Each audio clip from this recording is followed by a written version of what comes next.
প্রতিষ্ঠানে কিন্তু করবে না যে তাদের রেপুটেশন, তাদের যে খ্যাতিটা নষ্ট হবে। তো এই কারণে তারা কখনোই তুলে ধরে না যে তাদের শিক্ষা প্রতিষ্ঠানে মাদক সেবন হয়। আমি নিজে, কারণ আমি গেলে সেখানে গেলে নষ্ট হব, তো সে আমাকে জবাবে বলল যে তুমি একজন ভালো শিক্ষার্থী, তুমি কেন বিদ্যালয়ে যাবা না?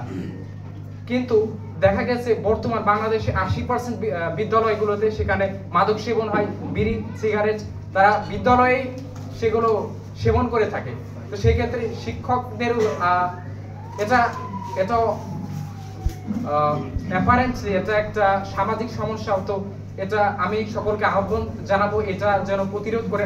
তাছাড়া আমরা যে আগামী যতই বৈষম্যহীন বাংলাদেশ চাই না কেন, এই যে তরুণ ছাত্র জনতা তারা সচেতন ছিল, তারা যখন দেখলো যে 100টার উপর জেনোসাইড গণহত্যা হয়ে গেছে, তখন কিন্তু তারা সচেতন হলো। এই ছাত্র সমাজ যদি আগামীতে যদি ছাত্র সমাজ শিক্ষিত না, সঠিক মূল্যায়ন হচ্ছে না।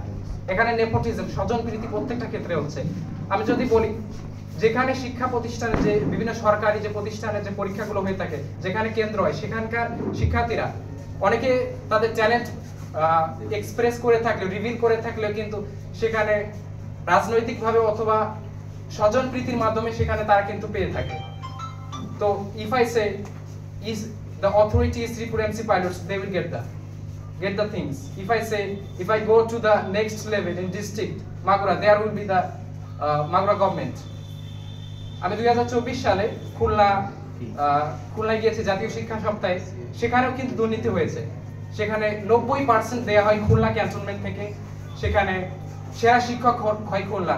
এখানে কিন্তু মেধার সঠিক অ্যাসেসমেন্টটা হচ্ছে না, ফলে দেশ থেকে মেধা পাচার হচ্ছে, অর্থাৎ তারা দেশে তাদের সঠিক মূল্যায়নটা পাচ্ছে না, তারা বাইরে চলে যাচ্ছে। এই মেধাবী শিক্ষার্থী, এই মেধাবী ছাত্র সমাজ যদি জীবিত না থাকে, তো আগামীতে যদি কোনো দুর্নীতি বা ফ্যাসিবাদ, আপনারা জেনে থাকলে শিক্ষিত ছাত্র সমাজ তারাই একমাত্র ম্যাটেরিয়াল যারা অন্যায়ের বিরুদ্ধে প্রতিবাদ করে থাকে। তো আগামীতে যদি বৈষম্য দেখা দেয়, এটাই সব থেকে জঘন্য এবং বড় বৈষম্য হচ্ছে শিক্ষার্থীদের সঙ্গে। তো